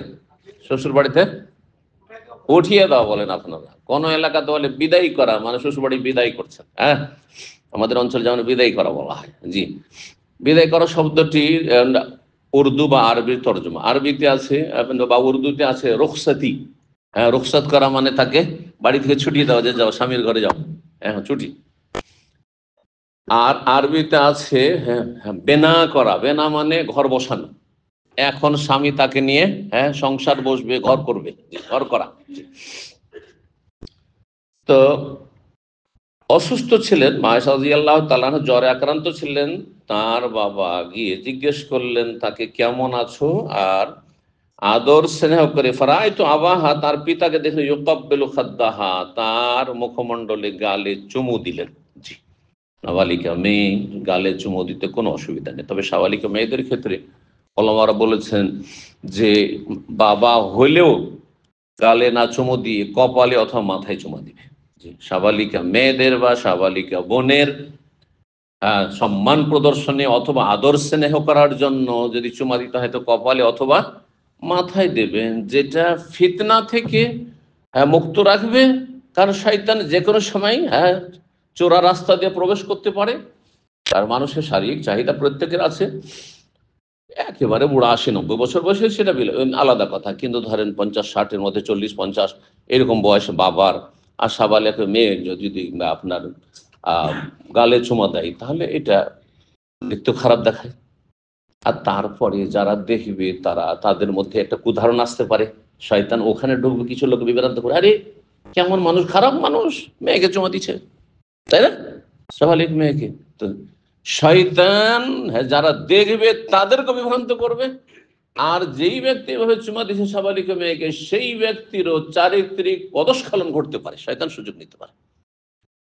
যার ফলে ওলামার এই ক্ষেত্রে বলেছেন যে যাদের এখনো শারীরিক চাহিদা আছে, বাবা যদিও বাবা জন্মদাতা, তারপরেও মেয়েকে আদর করার জন্য কপালে অথবা মাথায় চুমা দিবে। এইরকম মেয়েরা বাবাকে চুমা দিলে কপালে অথবা মাথায় চুমা দিবে, অথবা হাতে চুমা, পায়ে নয়, পায়ে নয়। কারণ পায়ে চুমা দেওয়া এটি রুকুর মতো ঝুঁকে যাওয়া, যেটা শিরকের সদৃশ্য। যদি আপনি শিরক মনে করে করছেন না, কিন্তু আপনি যারা দেখবে তারা ভাববে যে এ তো সেজদা করে দিল, সেজদা করে দিল, রুকুর চাইতে ঝুঁকে যাওয়া। সুতরাং কদম বসি করা যায় নাই, হাত বসি করা যায়। বসি মানে চুমা, কিন্তু বুঝছেন না, বাংলাদেশে আছে না কদম বসি, কদম বসি বেদাত, কিন্তু হাত বসি জায়েজ, কপাল বসি জায়েজ, মাথা বসি জায়েজ, হ্যাঁ বড়দের। কালো কাইফা আনতি ইয়া বোনাইয়া, হে প্রিয় কন্যা, প্রিয় মেয়ে, তুমি কেমন আছো? তাহলে ছেলে মেয়েরা অসুস্থ থাকলে তাদেরকে জিজ্ঞাসা করো, কেমন আছো বাবা, কেমন আছো মা, কেমন আছো, ইত্যাদি। অনেক আবার বাড়াবাড়ি, না মেয়েকে মা বলে সম্বোধন করা যাবে না, এগুলো বাড়াবাড়ি ফতুয়া মুফতিদের। এগুলো ফতুয়া শুধু দেশের মার্কেটে পাওয়া যাবে, আরব দেশে পাবেন এগুলো কিছু, বুঝতে পারছেন না? আদরে যে কোনো কাউকে মা বলা যেতে পারে, নিজের মা নয় সে। সম্মানার্থে কোন বুড়িমাকে বুড়ি মা বলতে পারেন আপনি, সুতরাং শাশুড়িকে শাশুড়ি মা বলতে পারেন আপনি, হ্যাঁ চাচিকে চাচি মা বলতে পারেন আপনি, কোনো অসুবিধা নেই। কিন্তু মাকে অস্পষ্ট করে আপনি অন্যের সাথে সম্পৃক্ত করবেন নিজেকে, এইটা হারাম। তাহলে হাদিসটার অর্থটা বুঝতে হবে। যে হাদিসে নিষেধ করা যে বাবা মা ছাড়া অন্যের সাথে যারা সম্পৃক্ত করে নিজেকে তাদের লানত, তার মানে হচ্ছে আপনি বাপ মাকে একবারে কি করে দিলেন, রিমুভ করে দিলেন, ডিলিট, মুছেই ফেললেন, জানতেই দিচ্ছেন না সমাজে। হ্যাঁ, মানে অনেক সময় হয় কি, কোন রাস্তাঘাটে পেয়েছে, অথবা পালক পুত্র হিসাবে কেউ নিয়েছে, আর আরো ছোটতে নিয়েছে, 6 মাস 1 বছর বয়সে নিয়েছে, আর নেওয়ার পরে তার বাবার সাথে কোনো যোগাযোগ নেই, মায়ের সাথে যোগাযোগ নেই, একেই মা মনে করে, একেবারে সত্যি মা মনে করে, আর একেই বাবা মনে করে, এইটা হারাম। কাগজপত্র তৈরি করেছে এইভাবেই, যে বাপ নাই তাকে বাপ বানিয়ে ফেলেছে, যে মা নাই পাসপোর্টে মায়ের নাম অমুক করে ফেলেছে ডকুমেন্ট, এগুলো হারাম। এটার উপর লানত কাবিরা গুনাহ, লান আল্লাহু মান ইদ্দা ইলা গায়রি আবিহি। কিন্তু শ্রদ্ধা সম্মানের জন্য আলেমকে, হ্যাঁ সামাহাতুল ওয়ালিদ শেখ বিন বাজ রাহিমাহুল্লাহ কে, সৌদি আরবের অন্য ওলামারা শেখ বিন বাজ বড় আলেমকে সামাহাতুল ওয়ালিদ বলতেন, হ্যাঁ মহামান্য বাবা বলতেন, জি কোনো অসুবিধা নেই, জায়েজ রয়েছে। এইরকমই সমাজের মুরব্বীদেরকে বাবাজি কেমন আছেন বলেন না, আমাদের দেশে কোন এলাকা বাবাজি, কোন এলাকা বাবজি, কোন এলাকা আর কিছু বাজি, বিভিন্ন রকম, জায়েজ আছে, সমস্যা নেই। ওই রকম ছোটদেরকে বাবা কেমন আছো, মা কেমন আছো, অথবা বাবু কেমন আছো, ছেলে কেমন আছো, ছেলে বলে আপনার ছেলে হয়ে গেল না, মোটেই না। আপনিও সেই নিয়ত বলছেন না, সেও জানছে যে এটা আমার বাবা না, আদরের জন্য আমাকে ছেলে বললো। সীমা লঙ্ঘন, বাড়াবাড়ি বর্জনীয়। জি, ফতোয়ার ক্ষেত্রে যদি এই জ্ঞান না থাকে তাহলে ফতোয়া দেবেন না আল্লাহর রাস্তায়।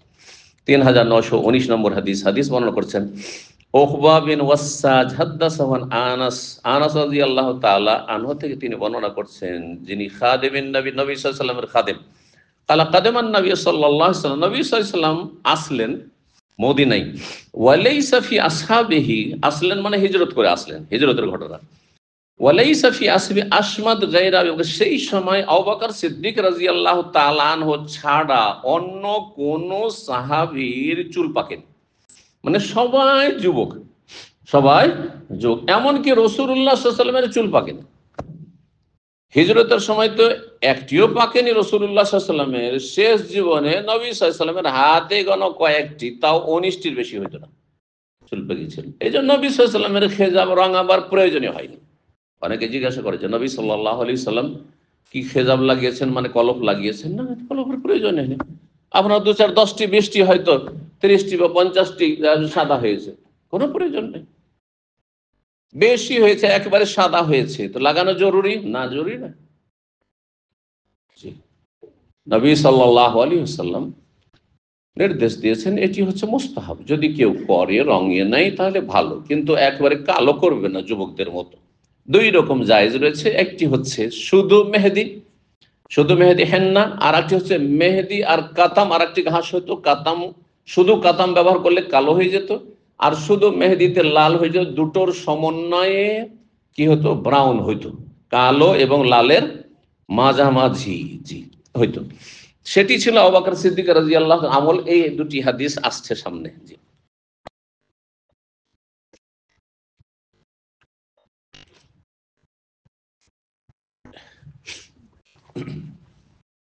বলছেন নবী সাল্লাল্লাহু আলাইহি ওয়াসাল্লাম যখন হিজরত করে আসলেন তখন তার সাহাবায়ে কেরামদের মধ্যে আবু বকর ছাড়া কেউ সাদা চুলওয়ালা ব্যক্তি ছিলেন না। আসমত, আসমত বলা হয় পাকা চুল ওয়ালা ব্যক্তিকে।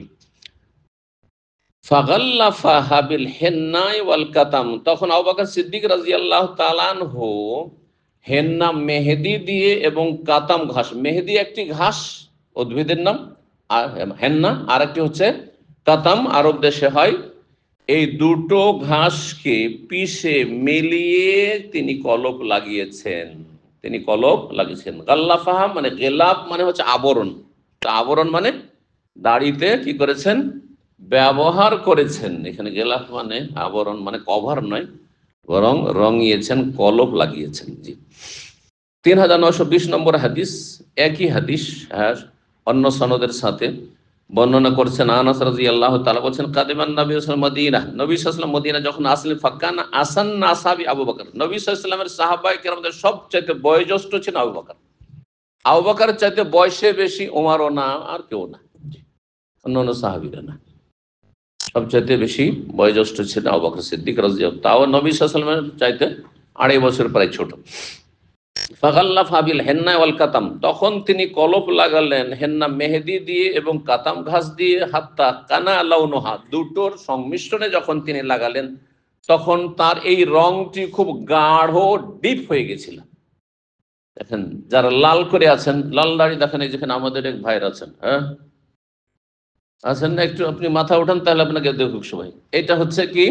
হ্যাঁ, শুধু হেন্না মেহেদি ব্যবহার করা। এটা কি গাঢ় লাল না হালকা লাল?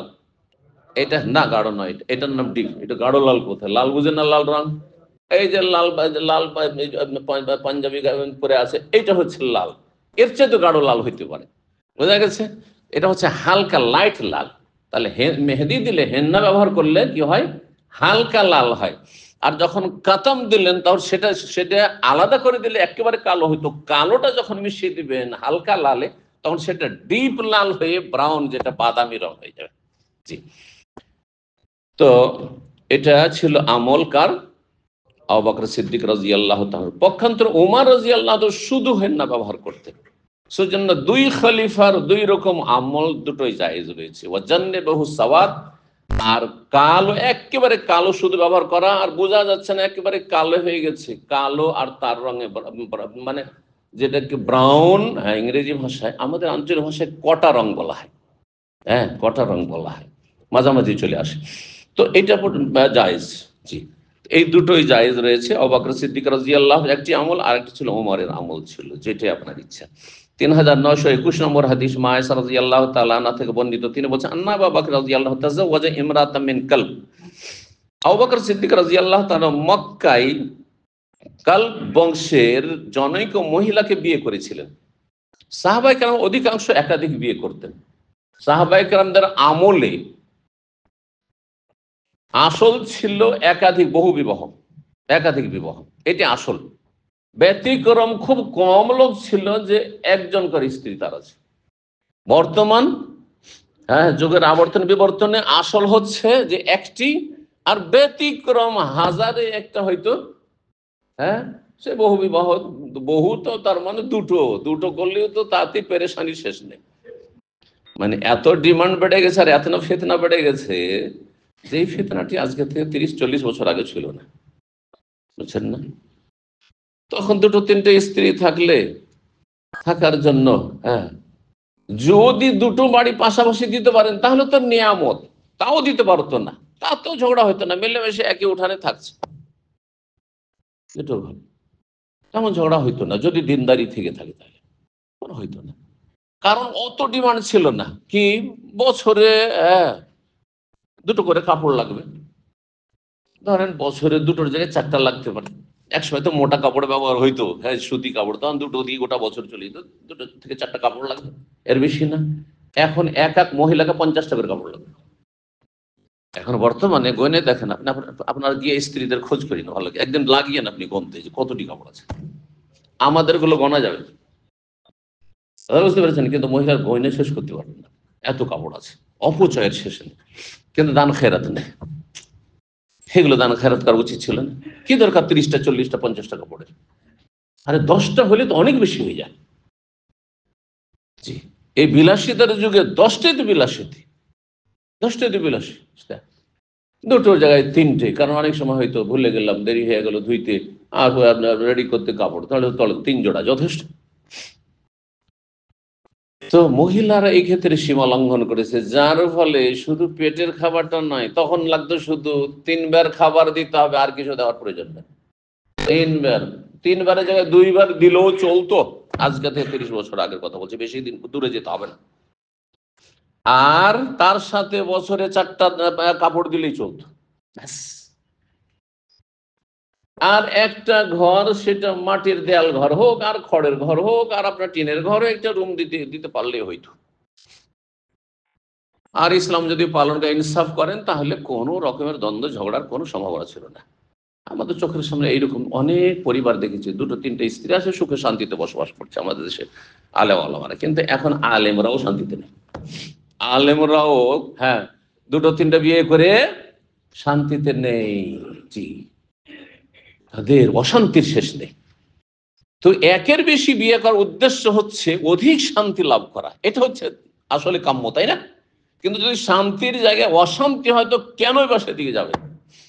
শান্তি প্রতিষ্ঠা রাখতে পারেন, তাহলে এই সুন্নত কায়েম করতে যাবেন। বলছে আমি সুন্নত পালন করব অশান্তি করে, মানে হারাম কাজ করে। অশান্তি হারাম, অশান্তি হারাম।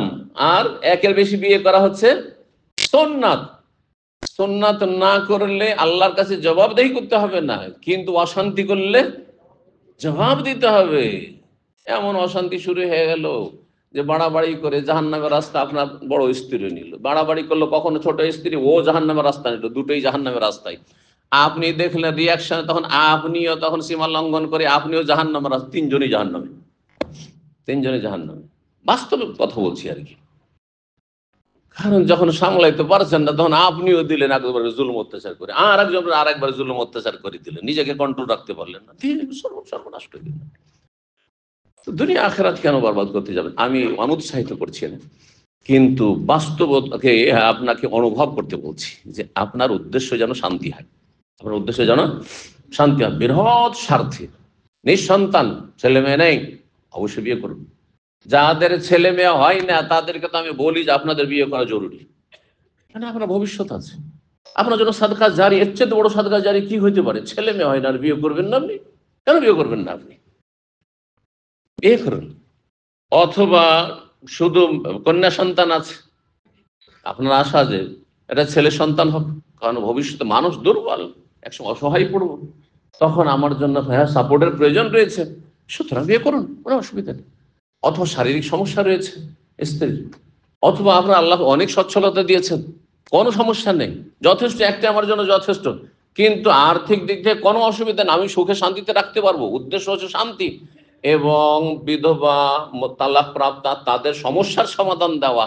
তো খালি কুমারী কেন খুঁজে বেড়াবেন? তালাক প্রাপ্তাও বিয়ে করেন, বিধবাও বিয়ে করেন, আর এই সমস্যাগুলি সমাধান করেন মুসলিম সমাজে।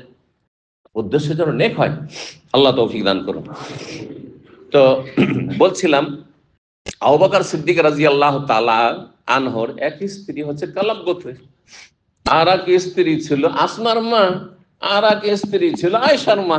তাহলে এখানে তো আমরা 3টা পেয়ে গেলাম। আরো যদি আমি পুরো জীবনীটা চর্চা করি তো দেখা যাবে যে আবু বকর সিদ্দিক রাদিয়াল্লাহু আরো স্ত্রী ছিল। জি। ফাতেমা রাদিয়াল্লাহু তাআলা যতদিন ছিলেন আলীর বন্ধনে ততদিন তারপর আলী কয়েকটা বিয়ে করেছেন, ফাতেমা ইন্তেকালের পরে কয়েকটা বিয়ে করেছেন। জি।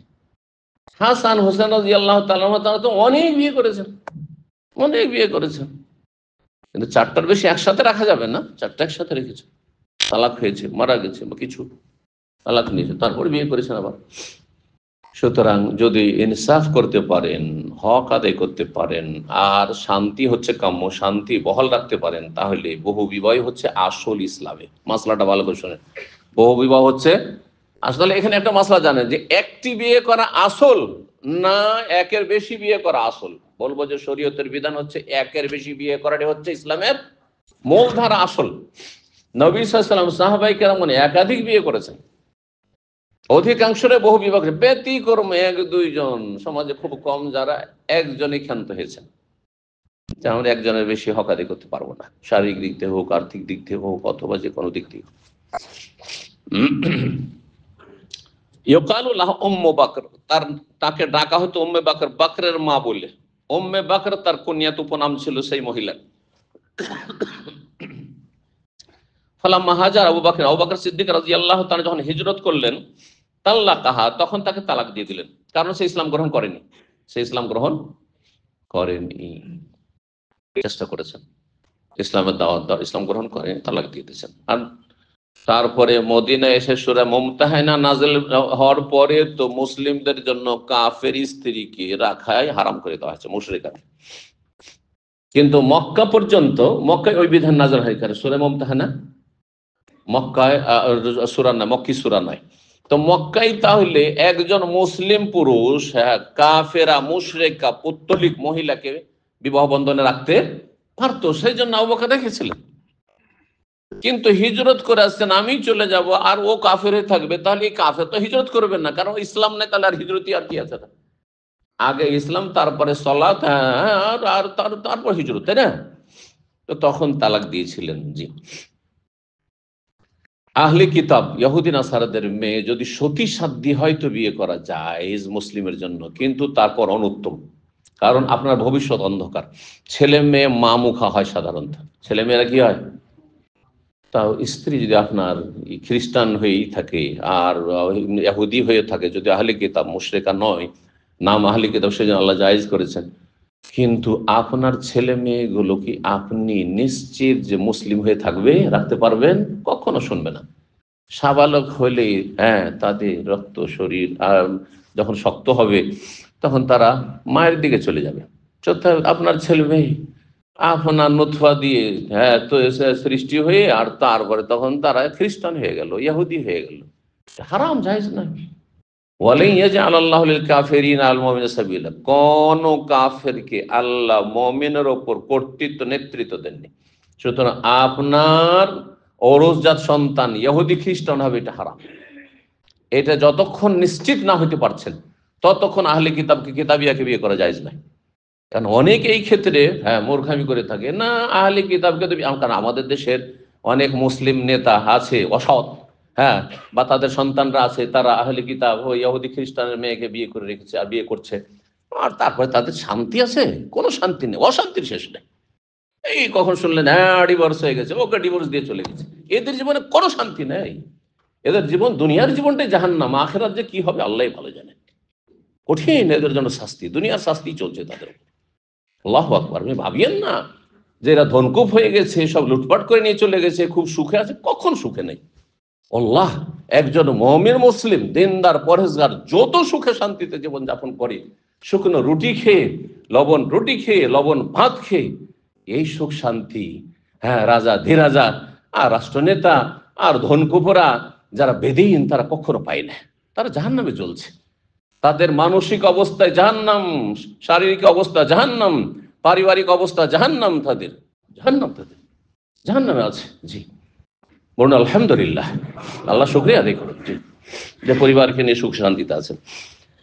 তো আবু বকর সিদ্দিক রাদিয়াল্লাহু তাআলা আনহু তালাক দিয়ে দিলেন, যেহেতু হিজরত করবেন তিনি, আর সে ইসলাম গ্রহণ করতে সম্মত নয়।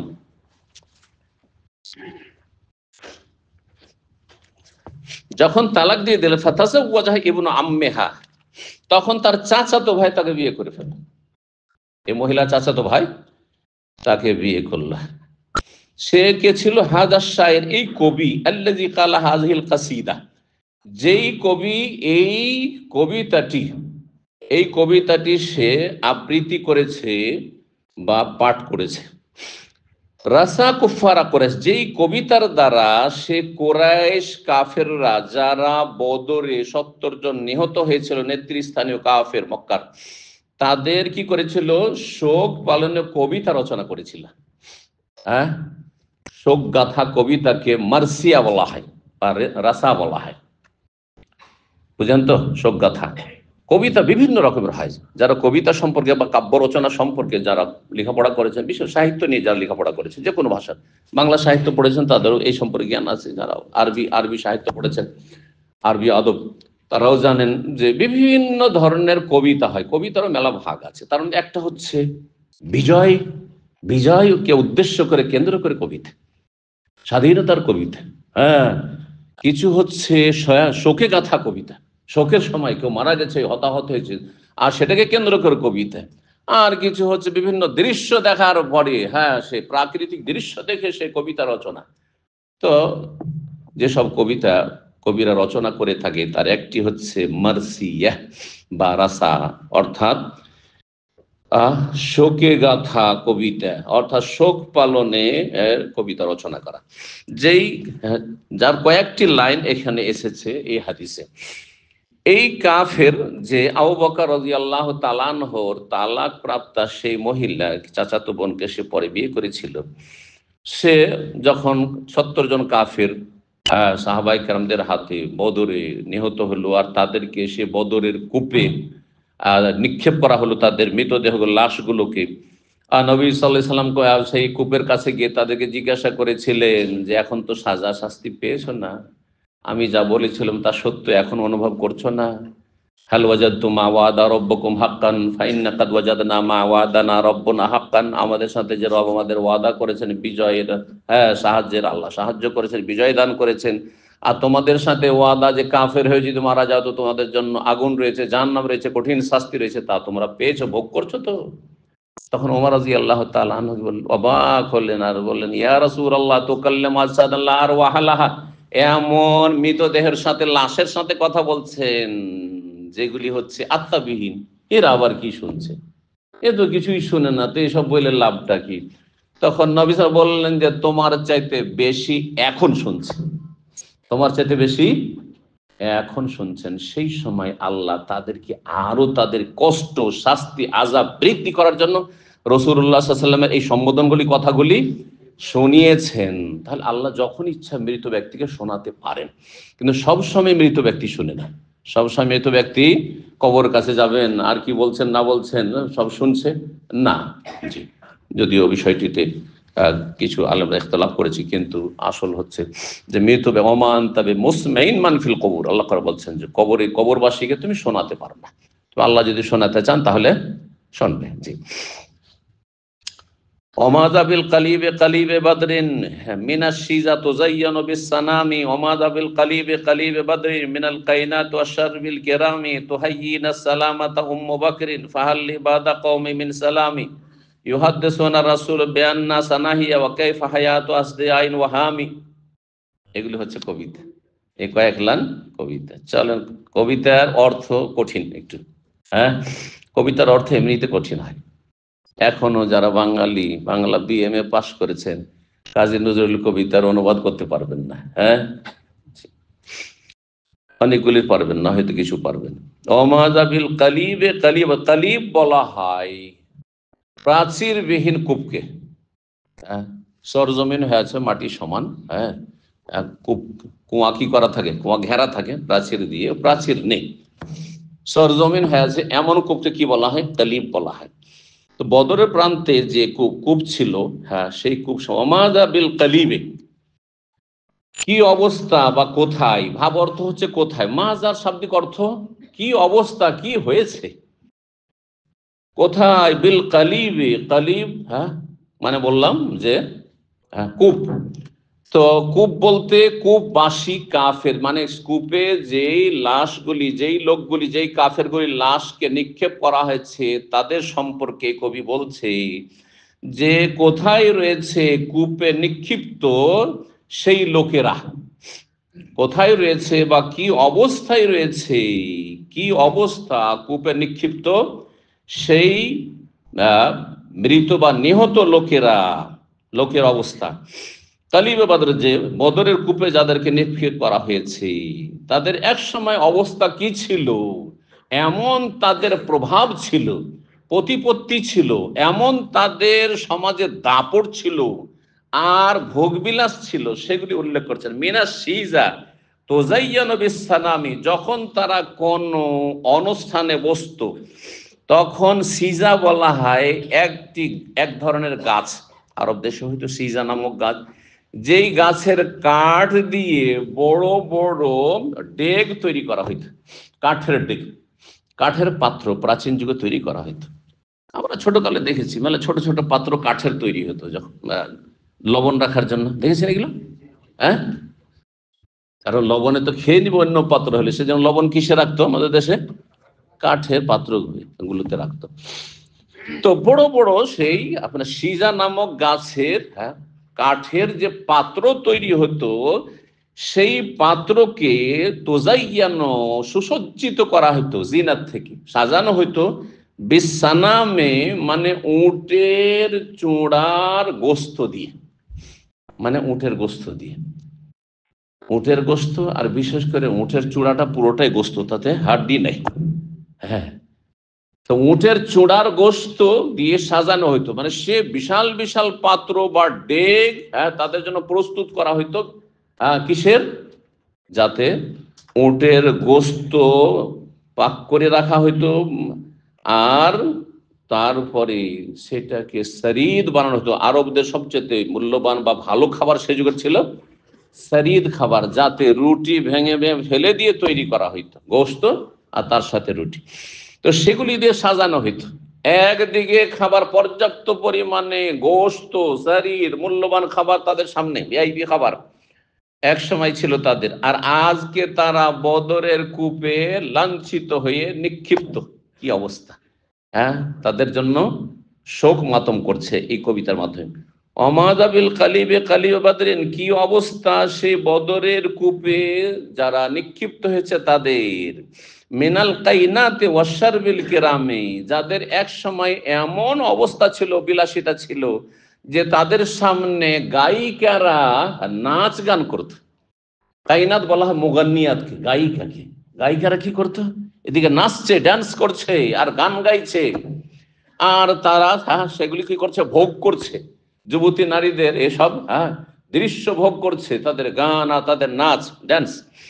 ওয়াশারবিল কিরামে, আশার বলা হচ্ছে সারে বায়াসা মানে পান করা, আর তাদের জন্য মদ প্রস্তুত করা হয়েছে, যারা সম্মানের সাথে তারা সম্মানিত মজলিসে, সম্মানের মজলিসে সম্মানিত ভাবে তারা সেখানে মদ পানে লিপ্ত থাকতো। এদিকে খাবার, মূল্যবান খাবার, ভিআইপি খাবার খাচ্ছে, আর এদিকে ডান্স, নাচ গান চলছে, আর এইদিকে মদের আসর চলছে। এগুলো এক সময় এরাই করতো, মক্কার কাফের, ওতবা, সাইবা, রবি, আবু জাহাল ইত্যাদি ইত্যাদি, জি, যারা সেখানে নিহত হয়েছে। কি অবস্থা তাদের! তোহাইয়েনা সালামাতা উম্মু বাকরিন, তারপরে উম্মু বাকর তার স্ত্রীকে এখন সম্বোধন করছে। যারা কবি হয় তারা তার স্ত্রীকে কেন্দ্র করে সবসময় কবিতায় কি করে? তাদের প্রেমের দিকে, কবিতাতে একটা প্রেমের দিক থাকবেই, ভালোবাসার দিক থাকবে। যারা সাহিত্য সম্পর্কে জ্ঞান রাখেন, যেহেতু আমরা সাহিত্য যথেষ্ট পড়েছি আলহামদুলিল্লাহ, সাহিত্যের ইতিহাস পর্যন্ত পড়েছি, তারিখুল আদাবুল আরবি। তো বলছেন যে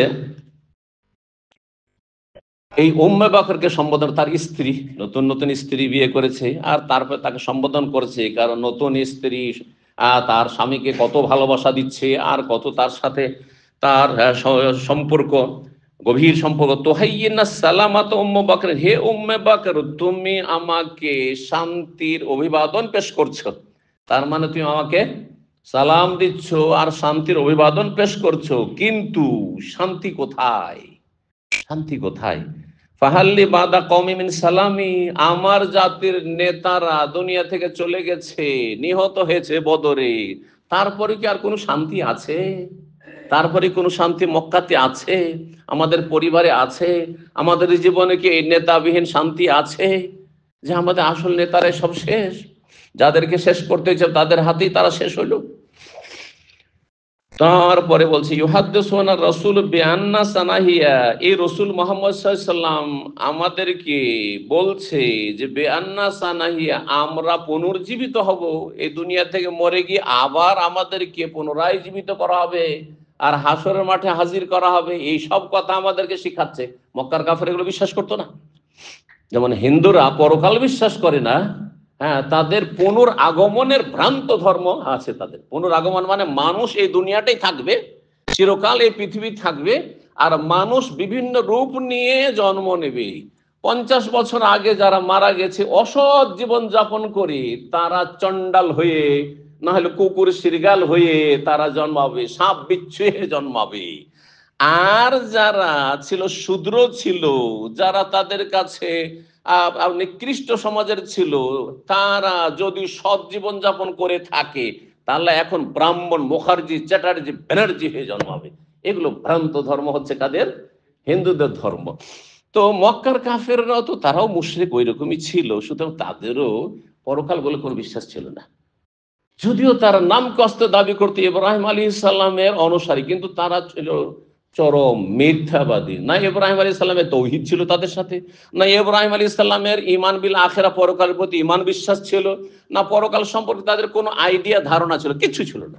না ধারণা ছিল, না বিশ্বাস ছিল। এই জন্য কোরআন বিভিন্ন জায়গায় বলেছে তারা পরকালকে অস্বীকার করত, পরকালকে অস্বীকার করতো। কাফাল কোরআনিল মাজিদ বাল আজিব আন জাআহুম মুনযির মিনহুম ফাকাল কাফিরুন হাযা শাইউন আজিব। আর তারা বলতো আইযা মিতনা ওয়া কুননা তুরাবান আইন্না লাফি হ্যাঁ রাজিউম বাইদ, যখন আমরা মরে যাব আর মাটিতে মিশে যাব, সরে যাব, গলে যাব, তারপর আবার পুনরায় আমাদেরকে উঠিয়ে নিয়ে আসা হবে। হ্যাঁ, এটা অনেক দূরের কথা।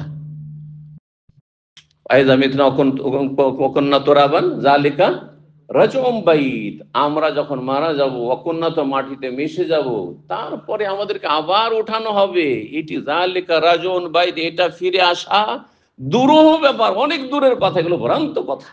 এসব কথা মন্তব্য করতো রাসূলুল্লাহ সাল্লাল্লাহু আলাইহি ওয়াসাল্লাম কোরআনের কথার উপর।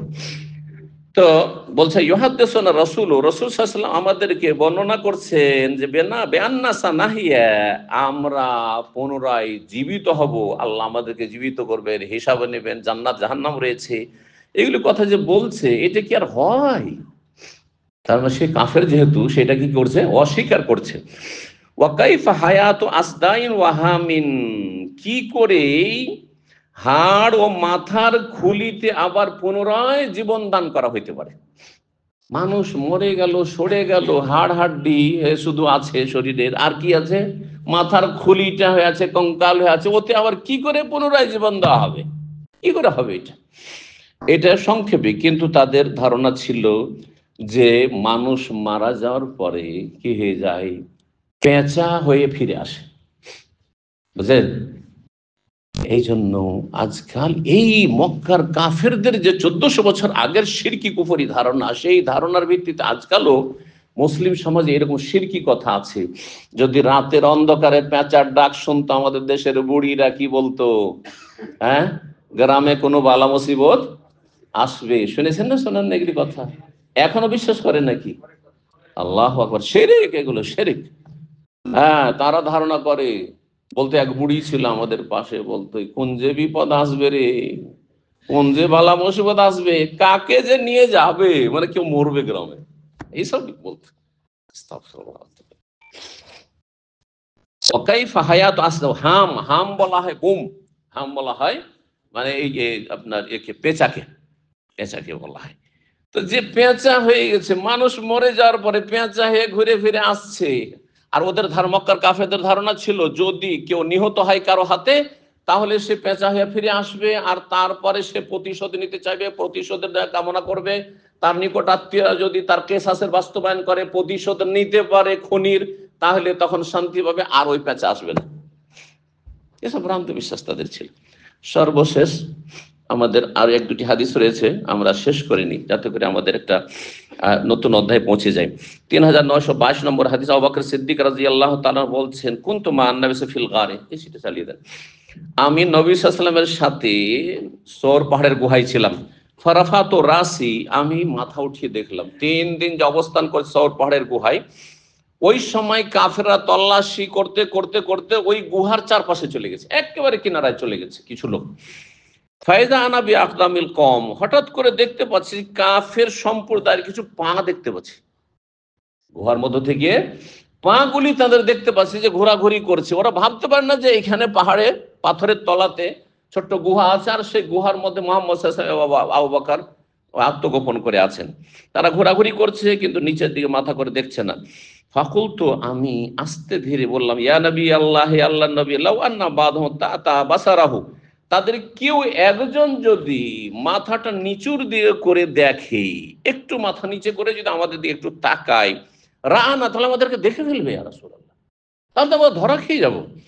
কালা, তখন নবী সাল্লাল্লাহু আলাইহি ওয়াসাল্লাম, উসকুতি ইয়া আবু বকর, আবু বকর তুমি চুপ করো, কথা বলিও না, চুপ করো তুমি, আর তুমি বিব্রত হইও না, বিচলিত হইও না। ইসনানে মান্নাহানো ইসনানে, আমরা দুইজন, আল্লাহ সালেসুহুমা, আল্লাহ এই দুইজনের তৃতীয় আমাদের সাথে রয়েছেন। যাদের সাথে আল্লাহ আছে তাদের কিসের চিন্তা, কিসের চিন্তা তাদের সাথে, সুবহানাল্লাহ। অন্য রিওয়ায়াত আছে, মা জান্নুকা ইয়া আবু বকরিন বিইসনাইন, হে আবু বকর তুমি কি বা ধারণা করতে পারো এমন দুই ব্যক্তি সম্পর্কে, আল্লাহ সালেসুহুমা, যাদের তৃতীয় হচ্ছেন স্বয়ং আল্লাহ রাব্বুল আলামিন, আমাদের সঙ্গী। আর কোরআনে রয়েছে সূরা তাওবাতে, ইল্লা তানসুরুহু ফাকাদ নাসারাহুল্লাহ, আল্লাহ বলছেন, হে মুসলিমরা, হে মানুষরা, হে মক্কার কাফেররা, যদি রাসূলের তোমরা সাহায্য না করো, ফাকাদ নাসারাহুল্লাহ, আল্লাহ স্বয়ং সাহায্য করেছেন, করবেন নবী সাল্লাল্লাহু আলাইহি ওয়াসাল্লামের। ইয আখরাজাহুল্লাযিনা কাফারু, যখন কাফেররা তাদেরকে বের করে দিয়েছিল, মক্কা থেকে বের হতে বাধ্য করেছিল। সানিয়াস নাইনে, তারা সফরে দুইজন সঙ্গী ছিলেন, দ্বিতীয় ছিলেন রাসূলুল্লাহ সাল্লাল্লাহু আলাইহি ওয়াসাল্লাম। ইযহুমা ফিল গার, যখন তারা গুহাতে ছিলেন, মানে সৌর পাহাড়ের গুহা, গুহার কথা তাহলে কোরআনে কারীমে সূরা তাওবাতে আছে। ইযহুমা ফিল, ইয ইয়াকুলু লিসাহিবিহি, যখন নিজ সঙ্গীকে বলছিলেন, রাসূলুল্লাহ সাল্লাল্লাহু আলাইহি ওয়াসাল্লাম মানে আবু বকরকে বলছেন, সাহিবিহি এখানে আবু বকর, জি আবু বকরের কথাও কোরআনে কারীমে তাহলে আছে। নিজ সফর সঙ্গীকে বলছিলেন, হিজরতের সঙ্গীকে বলছেন রাসূলুল্লাহ সান্ত্বনা দেওয়ার জন্য, লা তাহজান, চিন্তা করিও না, ইন্নাল্লাহা, মানে আল্লাহ আমাদের সাথে রয়েছেন। জি, আল্লাহ তার ক্ষমতার দিক থেকে রয়েছেন, তার জ্ঞানের দিক থেকে রয়েছেন, রক্ষণাবেক্ষণের দিক থেকে রয়েছেন, হেফাজতের দিক থেকে রয়েছেন, আল্লাহর জন্য যতগুলি দিক রয়েছে। কিন্তু সত্তাগত দিক থেকে, জাতের দিক থেকে আল্লাহ সৃষ্টির ঊর্ধ্বে, 7 আসমানের উপর আরশে আজিমে। জি, 3923 নম্বর সর্বশেষ হাদিস, আজকের আবু সাঈদ খুদরী রাদিয়াল্লাহু তাআলা আনহু বলছেন, যা আরাবিয়ুন ইলান নবী সাল্লাল্লাহু আলাইহি ওয়াসাল্লাম, জনৈক বেদুইন নবী সাল্লাল্লাহু আলাইহি ওয়াসাল্লামের কাছে একবার আসলো। ফাসাআলাহু আনিল হিজরাতে, তারপরে সে জিজ্ঞেস করলো হিজরত সম্পর্কে, ইসলাম কবুল করে। ইয়া রাসূলুল্লাহ, আমি বেদুইন এলাকায় বসবাস করি, মক্কায় নয়, মক্কার লোক হলে তাহলে তো হিজরত করা ফরজ ছিল। এখানে মাসলা তাহলে জেনে রাখতে হবে, মক্কার লোকের জন্য হিজরত করা ফরজ ছিল, কিন্তু বাইরে যদি কোথাও বাস করে আর সেখানে নিরাপদ থাকে, বকরি ছাগল নিয়ে মাঠে ঘাটে মরুভূমিতে আছে, আর সেখানে জুলমের শিকার না, ইসলাম পালনে বাধা নয়, তাহলে হিজরত ফরজ ছিল না। তবে হিজরত তাদের জন্য মুস্তাহাব ছিল, যে মদিনায় চলে আসো, তাহলে এখানে এলেম শিখার সুযোগ হবে, আর তারপর ঈমান তাকওয়া ইত্যাদি বাড়বে, নবীর সোহবত পাবে সাল্লাল্লাহু আলাইহি ওয়াসাল্লাম। তো বলছে হিজরত সম্পর্কে এই সাহাবী বেদুইন, সে জিজ্ঞেস, বেদুইন তো বুঝেন, যাদের স্থায়ী কোনো বাড়ি ঘর থাকে না, যেখানে বকরি ছাগল উটের পাল, সেখানে বসবাস, আর তারপর সেখান থেকে চারণভূমি, ঘাস শেষ, পানি শেষ, আবার কোনো জায়গা 50-100 কিলোমিটার দূরে দূরে চলে গেল, এইভাবে যারা যাযাবরের জীবনযাপন করে। ফাকালা, তখন নবী বললেন সাল্লাল্লাহু আলাইহি ওয়াসাল্লাম, ওয়াইহাকা, তোমার জন্য দুর্ভোগ, ইন্নাল হিজরাতা শানুহা শাদীদ, শোনো, তুমি হিজরত, আবেগে হিজরত করে আসতে চাইছো মদিনা, হিজরতের বিষয়টি অত্যন্ত কঠিন, এত সহজ নয়। মাতৃভূমি ছেড়ে কোথাও অন্য জায়গায়, নতুন জায়গায় যে বসবাস করা, প্রথম প্রথম কি যে কষ্ট আছে, সেটা অত সহজ নয়, ভুক্তভোগীরাই বুঝে। আপনি যেখানে আছেন সেখানে আপনার রুজি রোজগারের ব্যবস্থা আছে, ঠিক কিনা? সেখানে আপনার সংসারের সাথে আছেন, পরিবারের সাথে আছেন, আপনি সেখানে মোটামুটি প্রতিষ্ঠিত, কিন্তু নতুন জায়গায় গিয়ে আপনার থাকার জায়গা করতে হবে, আপনার পরিবারের, আপনার ঘর বাড়ি, আপনার সেখানে আশেপাশে প্রতিবেশী অনুকূলে না প্রতিকূলে, তারা দোস্ত হবে না দুশ্মন হবে, ভালো হবে না মন্দ হবে, কত, তারপরে সেখানে কাজ কাম, কর্মসংস্থান ইত্যাদি কত রকমের চিন্তা আছে নতুন জায়গায় গেলে। তো বলছেন যে হিজরতের বিষয়টি বড়ই কঠিন। ফাহাল্লাকা মিন এবেলিন, তোমার কি উট আছে? কালার নাম, হ্যাঁ আমার উট আছে। কালা ফাতুতি সাদাকাহা, সেগুলি দান সাদকা করছো, জাকাত দিচ্ছ? কালা নাম, হ্যাঁ জাকাত দিচ্ছি। কালা ফাহাল তামনাহু মিনহা, সেখান থেকে অভাবী গরিবকে কিছু দান খেরাত করছো, মানে দুধ পান করা, মানিহা বলা হয়। গরিব মানুষ, তার কাছে একেবারে উট নেই বা ছাগল নেই, আর আপনার কাছে উট বা ছাগলের পাল আছে একটি দুটি, হ্যাঁ করে উট বা আপনি ছাগল গবাদি পশু গরিবকে দিয়ে দিলেন, যে তোমাকে দুধ খাওয়ার জন্য দিয়ে দিলাম, এই উটটা রাখো আর এটা তুমি লালন পালন করো, দুধ খাও। এই ছাগলটা তোমাকে দিয়ে দিলাম, এইটার দুধ খেয়ে তুমি জীবিকা নির্বাহ করো, সংসার চালাও, এভাবে। তো এটাকে বলা হয় মানিহা বা মিনহা। ফাল তামনাহ মিনা, সেখান থেকে কিছু দান টান করো, ছাগল বা উট। কালার নাম, হ্যাঁ সেটাও করি। কালা ফাতাহলু বহা ইয়াউমা বিরুদিহা, যখন পানির ঘাটে পানি পান করার জন্য ওটগুলোকে নামাও, তখন সেখানে দুধ দহন করো, আশেপাশে গরিব দুঃখীরা আসে, দুধ দহন করে তাদেরকে একটু দুধ পান করতে দাও না, দাও না? কালা নাম, ইয়া রাসূলুল্লাহ, সেটাও করি আমি। হ্যাঁ, যখন ঘাটে যাই আর ভিড় ভাড় দেখি, গরিব দুঃখীরা এসেছে এই আশা নিয়ে যে একটু দুধ টুধ আমাদেরকে দেবে এই উটের পালওয়ালারা, তখন সেখানে দুধ দহন করে গরিবকে দিই। কালা ফামাল মিন ওয়ারাইল বিহার, তাহলে তুমি সাগরের অন্য প্রান্তে থেকেও কি করো, ভালো নেক আমল করতে থাকো, দূরে থাকো মদিনা থেকে, কিন্তু নেক আমল করতে থাকো। ফাইনাল্লাহ লা ইয়াতিরাকা মিন আমালিকা শাইআন, তোমার কোনো আমলকে কিঞ্চিত পরিমাণ আল্লাহ কমাবেন না। যেখানে যে ভালো আমল করবে তার সুফল পাবে, প্রতিদান পাবে, নেকি পাবে। এখানে আজকের আলোচনা শেষ করছি। ওয়া জাযাকুমুল্লাহু খাইরান ওয়া সাল্লাল্লাহু সাল্লাম আলা নবিয়িনা মুহাম্মদ ওয়া আলা আলিহি ওয়া সাহবিহি আজমাইন।